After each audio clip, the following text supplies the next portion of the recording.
दोस्तों, मैं अपनी जिंदगी में एक ऐसे हादसे से बचा हूं जिससे बचना बिल्कुल नामुमकिन था। अगर उस रात हम उस रास्ते से नहीं गुजरते तो शायद आज मेरे साथ मेरा खलासी राहुल जिंदा होता। जब उस रात हम उस रास्ते पर जा रहे थे तो हम एक ऐसे गांव में रुके जहां पर भूतों की चाय मिलती थी। उस गांव में जाने के बाद जब हमने वहां पर चाय पी तो उसके बाद मेरे खलासी के साथ बहुत ही बुरा हुआ। उन लोगों ने मेरे खलासी को जान से मार डाला। मैंने उस वक्त वो चाय नहीं पी क्योंकि मेरा चाय पीने का मन नहीं था, इसलिए मैंने वहां पर चाय नहीं पी। अगर मैं वो चाय पी लेता तो शायद मैं भी अपने खलासी के पास होता, लेकिन मैंने कैसे भी करके अपनी जान उस भूतिया गांव से छुड़वाई। लेकिन उस गांव के अंदर एक ऐसा कुआं था जिसके अंदर अगर कोई भी गिर जाता तो वो भूत बनकर ही बाहर आता था, जैसे कि मेरे खलासी के साथ हुआ था। तो दोस्तों, क्या हुआ था मेरे साथ और कैसे मैंने अपनी जान उस भूतिया चाय से बचाई, ये सब जानने के बाद आप एक पल के लिए दंग रह जाओगे। दोस्तों, ये बात दिसंबर के महीने की है, जब ठंडियों का महीना चल रहा था। दिसंबर के महीने में तो कड़कड़ाती हुई ठंड होती है और इस समय ट्रक को चलाने में सबसे ज्यादा दिक्कत पेश आती है। मेरा नाम लाला है और मैं यूपी के एक छोटे से गांव तुर्कीपुर का रहने वाला हूं। पेशे से मैं एक ट्रक ड्राइवर हूं और मैं ज्यादातर सामान रात में ही डिलीवर करता हूं। ट्रक ड्राइविंग का काम मुझे बहुत पसंद था और मैं उससे बहुत खुश था, लेकिन मेरी यही खुशी दुखी में बदल गई। हुआ कुछ यूं था कि जब एक दिन सुबह के वक्त मुझे सामान डिलीवर करने के लिए भेजा जा रहा था, उस वक्त मैं अपने मालिक को मना कर रहा था कि मैं सामान रात में डिलीवर कर दूंगा, लेकिन उन्होंने कहा कि ये पहुंचाना बहुत जरूरी है। मालिक की ये बात सुनने के बाद मेरे पास और कोई चारा भी नहीं बचा था, क्योंकि मैं उसके आगे कुछ बोल भी नहीं सकता था। उस वक्त मेरा मन तो कर रहा था कि मैं उसको खरी खोटी सुना दूं, पर मैं कुछ कर तो नहीं सकता था, इसलिए मैंने उसकी बात पर हामी भर दी। और उसके बाद मैंने अपने खलासी को फोन करके बुलवा लिया ताकि मुझे कोई परेशानी ना हो, क्योंकि सफर लंबा था और आते वक्त मुझे काफी रात भी हो सकती थी। जब कुछ समय के बाद खलासी आया तो उसके बाद मैंने ट्रक में सामान लोड करवाया और उसके कुछ देर के बाद मैं ट्रक को लेकर निकल गया। अब मैं हाईवे पर पहुंच गया था। मैं अभी ट्रक को चला ही रहा था कि तभी मेरे खलासी मोहित ने बोला, भाई यार, ये मालिक हमारा यार बहुत ही ज्यादा हरामी है, कभी भी हमें सामान डिलीवर करने के लिए भेज देता है। मोहित की ये बात सुनने के बाद मैंने उससे कहा, हाँ यार, बोल तो सही रहा है, पर हम कुछ कर भी तो नहीं सकते और जो वो कहेगा वो हमें करना ही होगा। मैं मोहित को समझाया जा रहा था और ऐसे ही धीरे धीरे वक्त बीतता रहा और शाम होते होते हमने काफी दूरी भी तय कर ली थी। और फिर समय बीतने के बाद जब हम रात के वक्त वहां पर पहुंचे तो हम लोगों ने सामान को उतरवाया। उस वक्त रात काफी हो गई थी। हम गोदाम में खड़े सामान के उतरने का इंतजार करे जा रहे थे। उस वक्त हमें ठंड भी लग रही थी, लेकिन इसके बावजूद भी हम वहीं खड़े रहे। जब वक्त के साथ साथ सारा सामान नीचे उतार दिया तो उसके बाद हम ट्रक के अंदर आकर बैठ गए। ट्रक के अंदर आने के बाद मैंने ट्रक को स्टार्ट किया और उसके बाद ट्रक को लेकर के मैं वहां से निकल पड़ा। जब मैं वहां से निकला तो उस वक्त तकरीबन रात के 10 बज रहे थे। हमने ट्रक की दोनों साइड की खिड़कियां बंद करके रखी थी, क्योंकि ट्रक के अंदर ठंडी ठंडी हवा जो आ रही थी, वहां पर एकदम कोहरा फैला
कि इस गांव में चाय की दुकान होगी, इसलिए मैं इसके साथ यहाँ पर आ गया। मेरी ये बोलते उसने बोला, इस गांव की चाय पीने के बाद तो इंसान को स्वर्ग मिल जाए।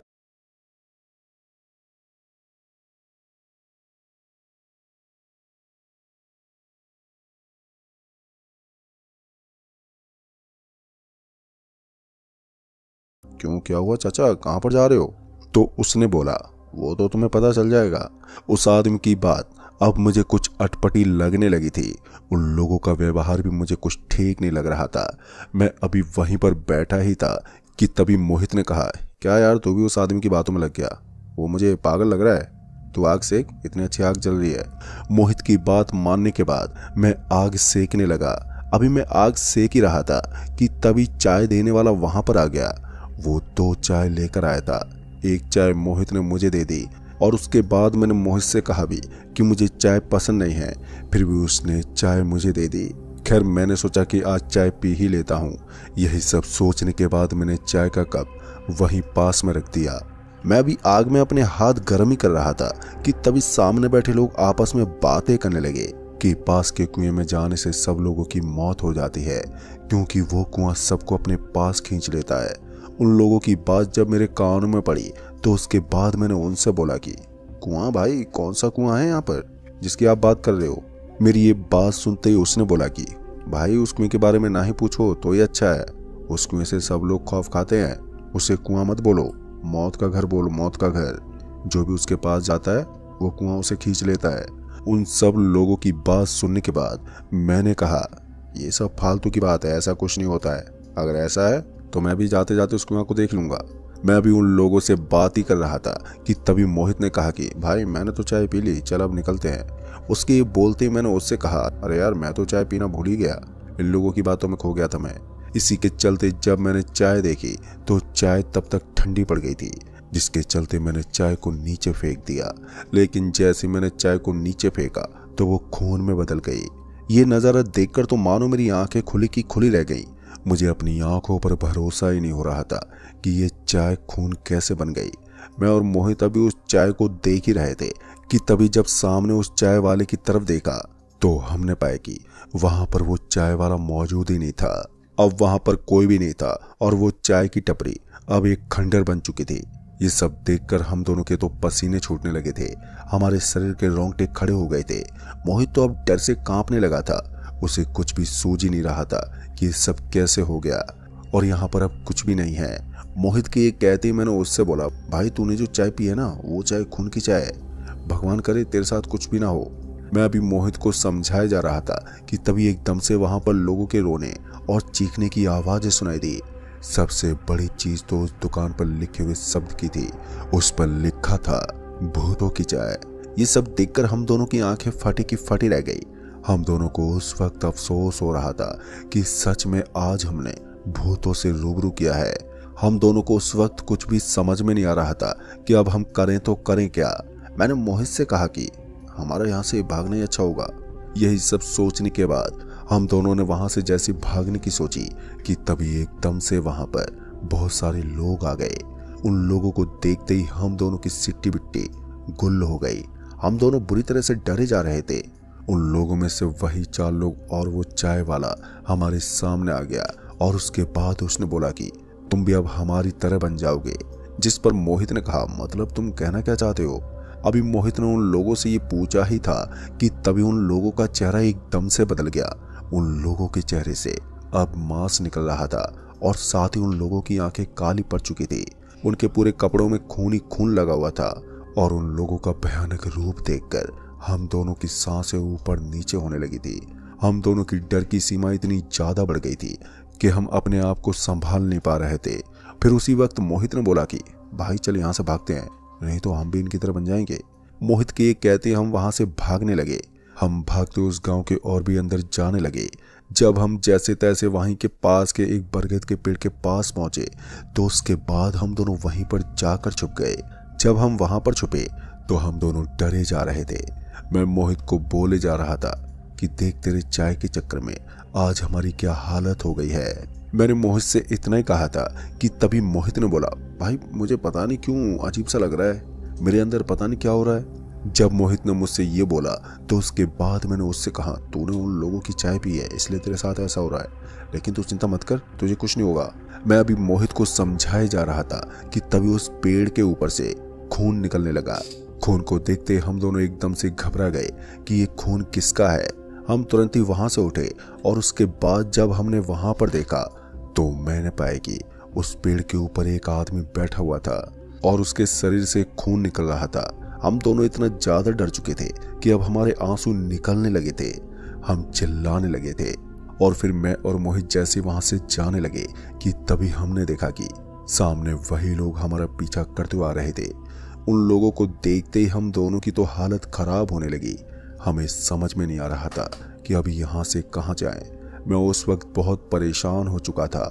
मेरा दिमाग कुछ भी सोच ही नहीं पा रहा था। उन लोगों को अपने और भी पास आते देख मैंने मोहित से कहा, चल भाग यहाँ से। जब मैंने मोहित से ये बोला तो उसके बाद हम दोनों वहां से तेज रफ्तार से भागने लगे। अभी हम भाग ही रहे थे कि तभी पेड़ में लटका आदमी नीचे आ गया और उसके बाद उसने मोहित का पैर पकड़ लिया। फिर जब उसने मोहित का पैर पकड़ा तो उसके बाद मैं उसके पैर को छुड़वाने में लग गया। मैंने जैसे तैसे करके उस आदमी से मोहित का पैर छुड़वाया और जैसे उस आदमी से मोहित का पैर छूटा तो हम उसी वक्त वहां से भागने लगे। हम लोग वहां पर जंगल के अंदर भाग रहे थे। हमें समझ में नहीं आ रहा था कि हम कहां पर जा रहे हैं, लेकिन कुछ देर के बाद हमने देखा कि वहां पर पास ही में एक झोंपड़ी बनी हुई थी और उसके साथ ही बगल में एक कुआं भी बना हुआ था। उस कुएं को देखते ही हम दोनों वहीं पर रुक गए। अभी हम दोनों रुके ही थे कि तभी मोहित के गले से एकदम से काला पानी निकलने लगा। मोहित के मुंह से काला पानी निकलता देख मेरे तो होश उड़ गए। मुझे समझ में नहीं आ रहा था कि मैं अब क्या करूं और अभी मैं यही सब सोच ही रहा था कि तभी वो सभी लोग वहां पर आ गए। मैं समझ गया था कि ये इलाका इन्हीं लोगों का है। मैं मोहित से कुछ कहता कि तभी मोहित खांसते उस कुएं के करीब चला गया और उसके बाद वो उस कुएं में गिर गया। मोहित को कुएं में गिरता देख मेरी आंखें फटी की फटी रह गई। मैं उस वक्त इस कदर सदमे में आ गया था कि मैं आपको बता ही नहीं सकता हूँ। अभी मैं वहां पर खड़ा ही था कि तभी वो लोग भागते मेरे करीब आने वाले थे कि तभी मैं वहां से भागने लगा। मैं बिना कुछ सोचे समझे भागे जा रहा था। जब मैं अपने ट्रक के पास पहुंचा तो उसके बाद मैंने देखा कि वो लोग अब ट्रक से दूर खड़े थे क्योंकि ट्रक के अंदर भगवान की मूर्तियां और फोटो थी। उस वक्त मुझे ऐसा लग रहा था जैसे कि भगवान ने मुझे बचाया हो। मैंने ट्रक को उसी वक्त स्टार्ट किया और उसके बाद मैं ट्रक को वहां से लेकर निकल पड़ा। मुझे अपने खलासी को खोने का बहुत दुख है, लेकिन मैं उस वक्त कुछ कर भी नहीं सकता था। लेकिन जब मैं वहां से काफी दूर निकल आया तो उसके बाद मुझे वहां पर एक ढाबा मिला। मैंने ट्रक को ढाबे पर रोका और उसके बाद जब मैंने सारी बात उस ढाबे वाले को बताई तो उसके बाद उसने बोला कि वो गांव भूतिया है और खासकर उस गांव की भूतों की चाय जो इंसानों को मार देती है। तुम्हारी किस्मत अच्छी थी जो तुमने उनकी चाय नहीं पी, नहीं तो तुम भी अपने खलासी की तरह आज मारे जाते। उस गांव में बहुत पहले एक महामारी फैल गई थी जिसके चलते उन लोगों की मौत हो गई और जो कुछ लोग बचे उन्होंने वो गांव छोड़ दिया और तब से वो गांव भूतिया बन गया। दोस्तों, उस ढाबे वाले की बात सुनने के बाद मुझे उस वक्त अपने खलासी के मर जाने का अफसोस तो हो रहा था, लेकिन मैं भगवान से उसकी आत्मा को शांति देने की दुआ कर रहा था। कुछ देर के बाद जब सुबह हुई तो उसके बाद मैं अपने घर चला आया, लेकिन दोस्तों उसके बाद से मैं वहां से कभी नहीं गुजरा। तो दोस्तों इस कहानी में बस इतना ही। कहानी आपको पसंद आई हो तो वीडियो को लाइक शेयर कमेंट जरूर कर दें।